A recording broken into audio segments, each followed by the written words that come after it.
너희가 꼭 기억해야 될 것이 있는데, 우리 조상들이 이집트에서 나와서 홍해를 가르며 그 마른 땅을 걸어갈 때 그들은 이집트 백성을 피해서 목숨을 구원하고자 그곳을 건넜지만, 하나님은 그들의 생명을 구원하시기 위해서 그들에게 있던 영적인 더러움과 죄들을 씻어내는 일종의 정결 예식을 하고 있다라는 겁니다. 기가 막히죠. 가나안 땅을 가는 여정 속에서 하나님은 약속의 땅을 위해서 40년간의 광야의 훈련을 이스라엘 백성에게 허락하십니다. 그리고 그 훈련이 시작되는 장소인 홍해바다 한가운데서 하나님은 이스라엘 백성에게 세례를 베풀고 계신다는 거예요. 세례라는 것은 씻기다라는 뜻입니다. 내가 이전에 하나님을 모르고 세상 속에서 죄 많은 인생을 살았음을 고백하며 죄 씻음을 받고 이제는 하나님의 사람으로 살겠다는 다짐을 하며 모든 사람들 앞에서 선포하는 겁니다.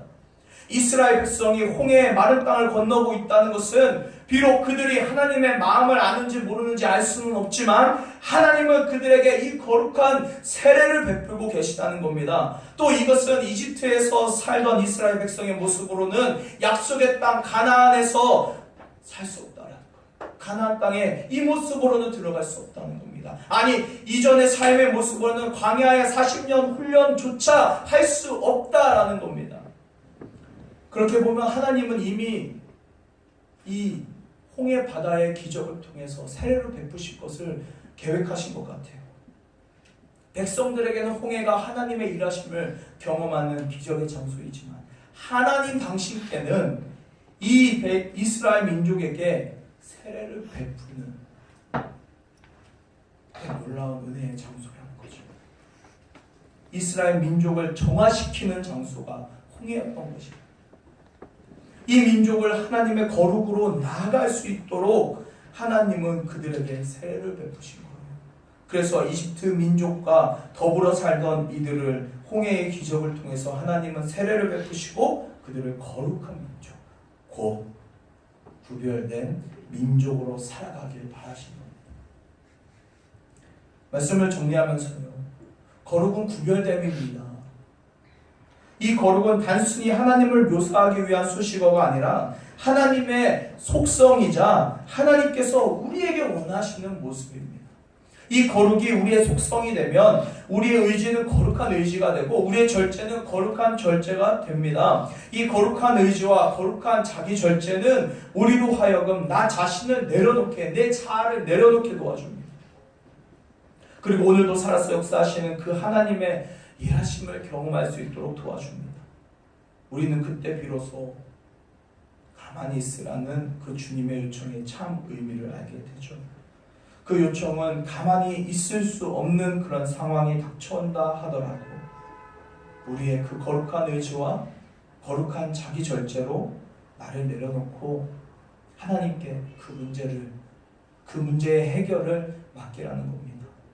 내 의지를 포기하고 전적으로 하나님을 의지하자는 겁니다. 그럴 때 주님께서 저와 여러분에게 홍해의 마른 땅을 걸어가는 기적을 허락하십니다. 그러나 여기서 끝이 아니에요. 홍해를 건너가는 저와 여러분은 우리는 모를 수도 있어요. 우리는 인지하지 못할 수도 있습니다. 그러나 하나님의 엄청난 뜻 가운데서 걸어가게 된다는 거죠.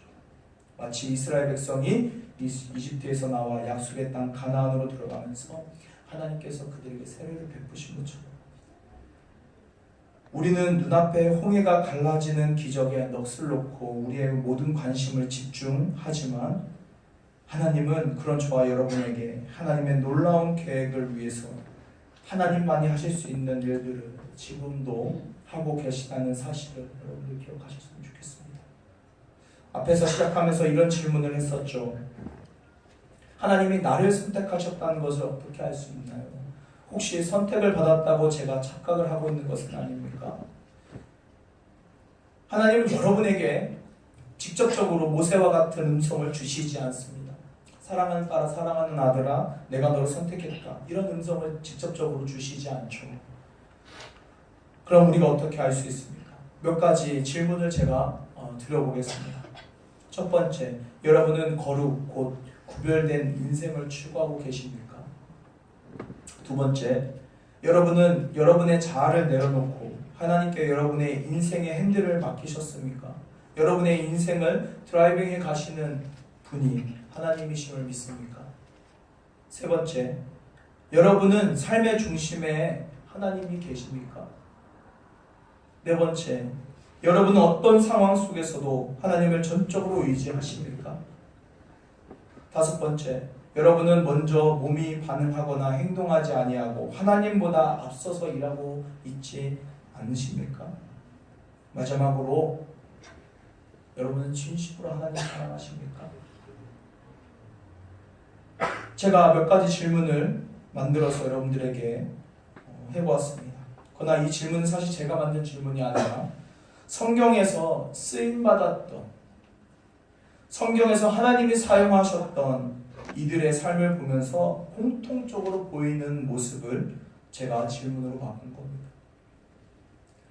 중요한 것은 하나님은 우리 모두를 하나님의 나라를 위해서 사용하고자 하신다는 겁니다. 그것이 바로 하나님이 저와 여러분을 창조한 목적이기도 합니다.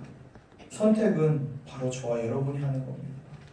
저와 여러분이 하나님의 나라를 위해서 쓰임받으면 얼마나 좋을까요? 저와 여러분의 삶 가운데서 하나님의 일하심이 날마다 고백되어지면 얼마나 행복할까요? 혹시 그런 인생 살고 싶지는 않으십니까? 여기 우리 대부분 청년들이라서 청년들께 제가 물어보겠습니다. 청년의 때부터 그 하나님의 일하심을 경험하면서 그 하나님께 쓰임받고 싶지 않으십니까?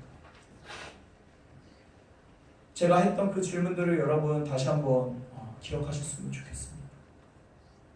저와 여러분이 그 하나님을 더욱 의지하며 오늘 하루, 이번 한 주를 살아내는 그런 귀한 하나님의 사람이 되면 참 좋을 것 같습니다. 아멘이시죠? 아멘이시죠? 아멘. 같이 찬양 나누겠습니다. 내 영혼은 안전합니다라는 찬양입니다. 같이 이 찬양 나누면서 하나님